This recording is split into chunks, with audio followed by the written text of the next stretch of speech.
One of the greatest resources for me as an Alaskan rancher is spent grain. There are a couple large breweries in Anchorage that produce quite a bit of it and give it away. I do have to pay to truck it from Anchorage, which adds about $80 a ton, but it's still quite a bit cheaper than hay. And what I've discovered is that for every bag of spent grain that I feed, I save about a ton of hay, or a round bale of hay. So it saves me about $70, $80 a day. You do that times multiple times a week and it starts to actually add up.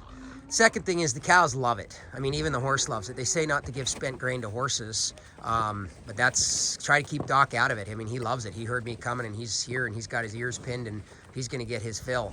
Today it's a dark barley from a dark beer. And I mean, the cows absolutely adore spent grain. Now, I have not had this nutritionally tested yet. That's gonna happen in the next couple weeks. But just off the top of my head, I can tell you that most of the carbs have been rinsed out of it in the beer making process, but there's still an enormous amount of protein in it, and there's some amino acids, and there's quite a bit of roughage.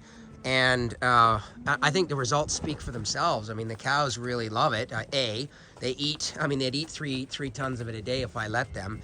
So that's important, that just the cows enjoy it. But obviously protein is expensive, and so it's a great way to get them protein. It's a great way to use up a resource that would otherwise just end up in the landfill or otherwise wasted. And so I need to get them more than one bag at a time, I think, because they fight over it, and then a lot of the cows that want it don't end up getting any, unfortunately.